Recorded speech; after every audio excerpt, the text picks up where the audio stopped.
Petite, c'est le moins qu'on puisse dire, j'étais plutôt assez sauvage.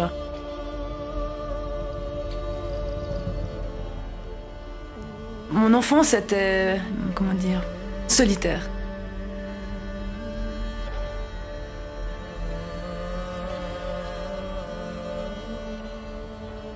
Dans ma famille, on a toujours eu des chiens. Donc je suis née parmi les chiens. Et si je regarde mon parcours, il y a toujours eu cette espèce d'appel comme ça, sauvage, primitif de l'animal.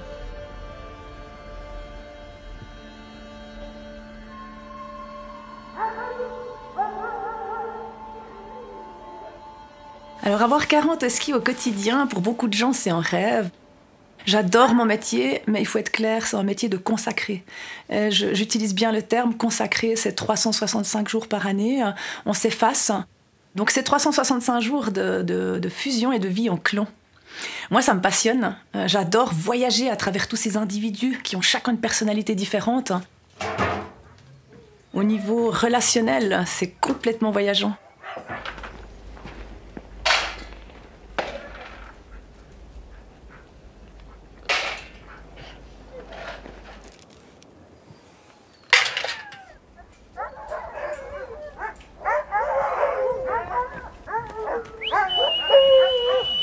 La nourriture des huskies au quotidien, ça peut paraître un gros challenge, parce qu'on ne peut pas se dire oh, « non, aujourd'hui, tant pis, je ferai demain ». Il y a une chose qui est assez extraordinaire, même parfois si j'ai des grosses journées, ça m'arrive de le faire la nuit, de nourrir la meute, suivant ce qu'il y a eu durant la journée. Quand je vois la joie qu'ils ont, ça réanime, parce que l'alimentation et la bouffe pour l'animal, c'est quand même quelque chose d'énorme.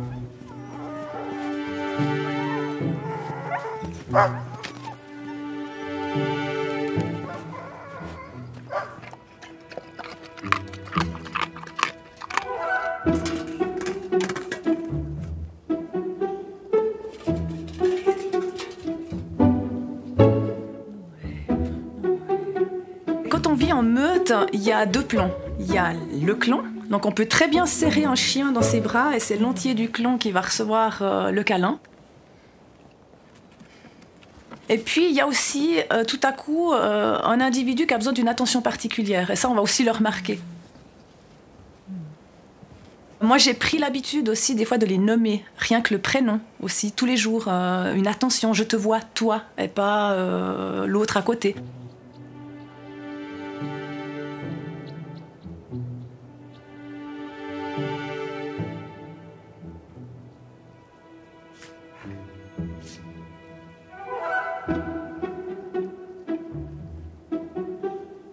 C'est magnifique, j'adore les observer. Il y a des moments où on dirait vraiment des animaux sauvages, comme ça, avec leur dynamique libre. Et donc, ils permettent aussi d'éveiller cette part sauvage en moi, qui meurt de faim dans ce monde moderne. C'est splendide de vivre en clan.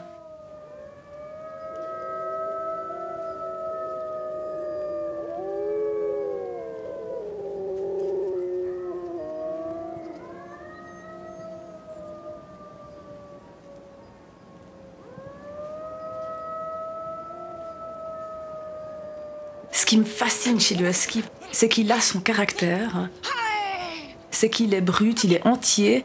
Il faut qu'on adapte notre style de vie à ses besoins.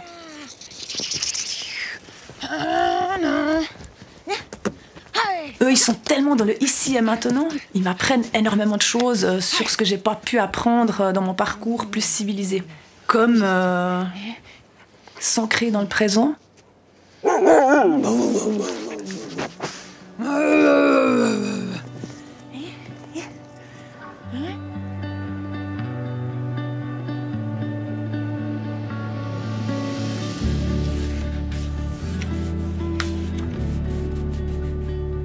J'ai fait des études de lettres, français, histoire et philosophie.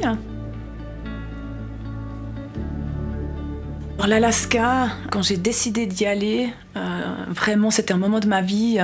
J'étais aux études, je réussissais très bien, et j'étais malheureuse comme les pierres, je mourais, j'étouffais, vraiment.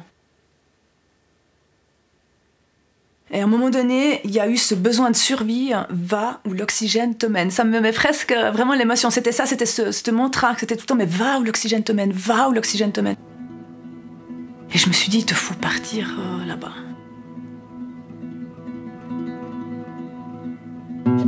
Sur place, c'était pas facile. J'étais sac à dos avec la tente, j'avais pas d'habitude de dormir dehors, pas d'entraînement.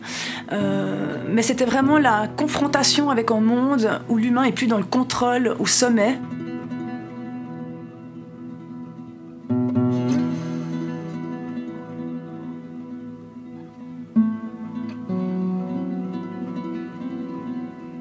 Je me suis sentie toute petite, minuscule. J'avais un vertige. Il m'a fallu 1 semaine avant de calmer ce vertige, tellement les paysages étaient gigantesques.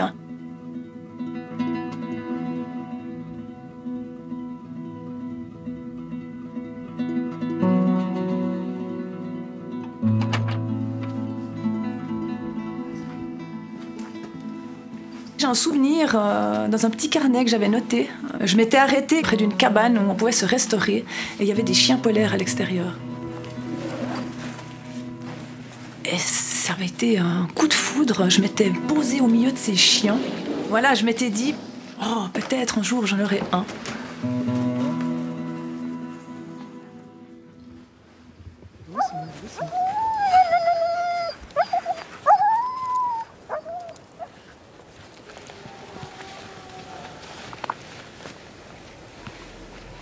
Ils sont plus que juste ma famille, c'est aussi mes collègues de travail, les plus extraordinaires de collègues de travail au monde, qui sont tout le temps dans la joie.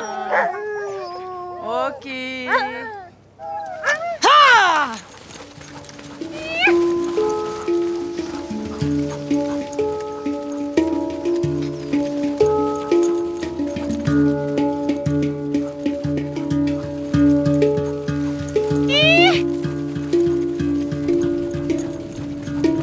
Moi, quand je fais l'attelage, il y a ce côté kinesthésique au niveau du corps, comme ça, et je ressens la force et l'énergie des chiens à travers le corps.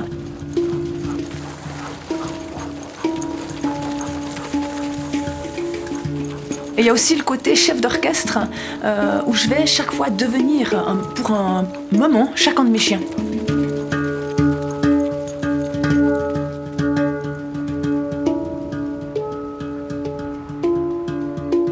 Je deviens le pianiste, je deviens le flûtiste, voilà, je deviens celui de l'arrière, je deviens celui de l'avant, et je ressens ce qui se passe pour pouvoir après guider correctement. Gaïa, gauche. Ok, gauche, gauche. Ah!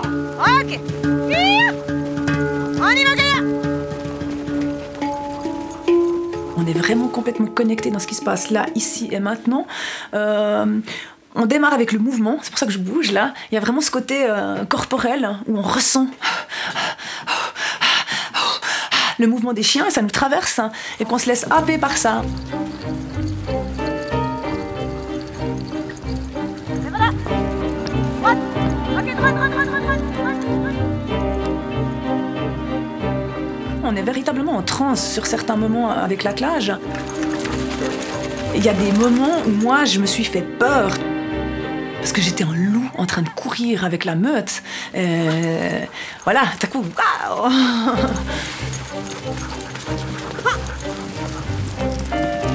Ok.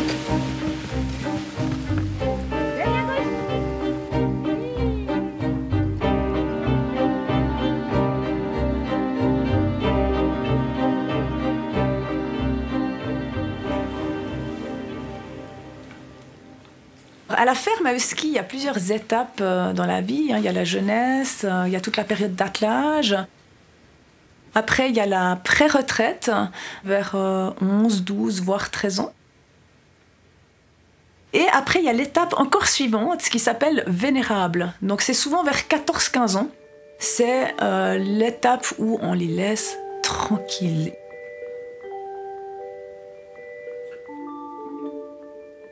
Ils ont le canapé, qui est surnommé le Graal. Je les bichonne, ça devient peut-être des animaux de compagnie. En même temps, c'est comme des archives, on a tellement vécu de choses ensemble. On va mettre le Sirius avec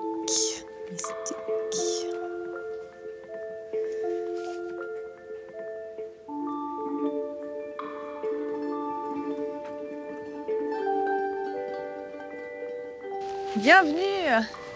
Bonjour. Alors, bienvenue dans ce Grand Nord jurassien. Alors, on va démarrer avec un programme qui s'appelle le Husky Safari, du Swahili, qui veut dire le voyage. L'idée, c'est vraiment de voyager dans le ressenti et dans la connexion que vous aurez avec l'animal. La particularité de cette formule, c'est qu'il n'y a pas d'engin qui vous sépare de l'animal. Là, ça va vous permettre de pouvoir lâcher cette partie-ci et puis vraiment d'être relié avec le husky. Donc, je vais tenter de vous transmettre ça en lâchant le plus possible le blabla. On va voir si j'y arrive. J'ai fait un assortiment, donc il y a un peu de tout. C'est comme les sushis, mais là, c'est les huskies. Donc, il y aura un peu de tout dans les tempéraments, les couleurs, les caractères. Alors, on va aller chercher ces huskies.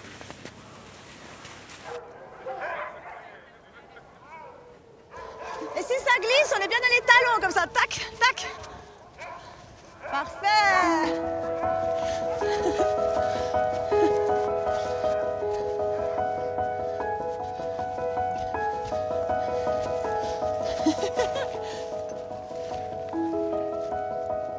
L'avantage du Husky Safari, c'est qu'on sera relié directement avec l'animal. Donc on va vraiment pouvoir développer cette sensibilité de communication hors mental avec l'animal.